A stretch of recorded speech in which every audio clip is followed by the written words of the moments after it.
are you finding these deals? Man, we use all kinds of methods. We use a data scientist that used to work at Google that gives us all kinds of data points on motivated sellers.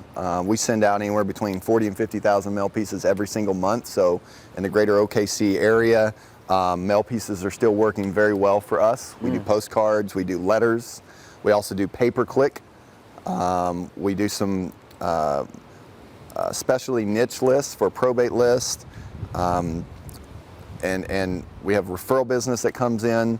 So we get it from all angles. And what's the messaging that you're putting out there? So the messaging is essentially, is this your house? Which is one of our postcards that shows actually a picture of their house from a Google API that pulls in the image of the house. That's a really high converting card for us. So basically it's saying, hey, do you want to sell this property? And if you do, we'd love to talk with you, and we can even give you potentially a cash advance before we close. And the reason we put that in there is that's just a little hook that might be a way that we can help them with moving expenses. Yeah. Right? So if you know a deal is good enough, I'll be fine with giving you $500 to $1,000. Yeah. I'll be fine with it. But just so I can put that on there, it gives them another reason to contact us out of everybody else. Okay. And what sort of a response rate are you seeing on the 40, 50,000? Like how many leads does that generate for you? So roughly about 400 to 450 calls will come in. And out of that, I would say another 25 to 30% of those are people that actually didn't have a house for sale, but they called because they were upset that we mailed them, and they wanted to let us know about it. Yeah. And sometimes the calls are just really, mean. But so we get that, and then from there we'll close anywhere from 7 to 9 deals a month from the ones that actually do have a house for sale, and then we set appointments. Okay. And then. So when you come across one of these deals or someone raises their hand, what is the approach with them? How are you approaching the homeowner with your solution? So everything is, for us, we have it ran to an individual that takes calls, that knows a company.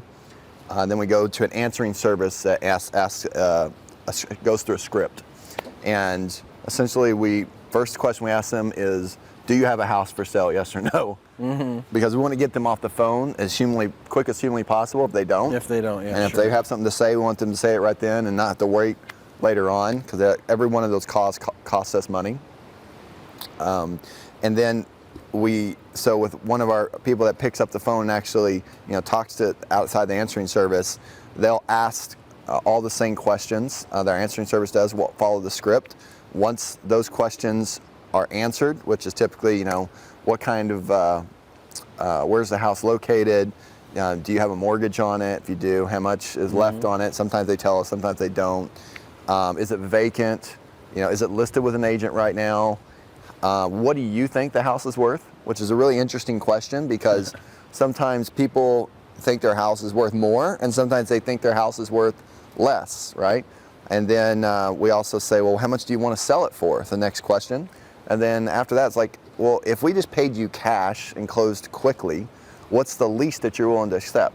And the interesting thing about just asking that question is that you'll usually see the person drop another $5,000 or even $10,000 just from asking the question. Why is that? Because I understand the real estate of the mind. Yep. I understand the psychology of what we're doing is they want to sell quickly, and so they just heard, if I can sell it as fast as possible, I'm probably going to have to take less, even though I didn't say that. Right. I just said, what is the least that you're willing to accept if I paid you all cash and closed quickly?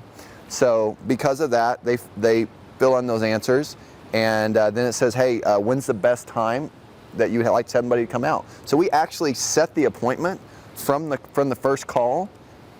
Usually, whatever the time they say, it's always fine. That's great. And then we actually have our acquisition manager will call back and change the time if we need to, but we want to get that micro commitment. Committed, yeah. And so that's how we get most of our appointments. And that's all canceled. outsourced? That. So we have an answering service that answers stuff after 6 o'clock, which is usually least amount of calls that come in. And then during, till 6 o'clock, we have an actual lead manager that handles it. In office? In office. Okay. Cool.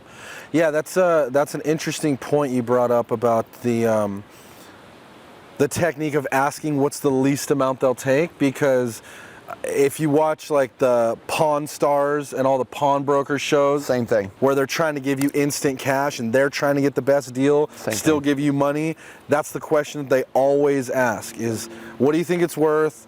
And then what's the least amount you take for it? And so to get that instant discount is just a simple question away. Right. So it's great. It's incredible to see sometimes when the money just, their number, when they already said, what do they want for it, and then it's just amazing to see that number drop, and it 95% of the time does. And you didn't even have to do anything. Have to do anything. Ask a question. All right, very cool.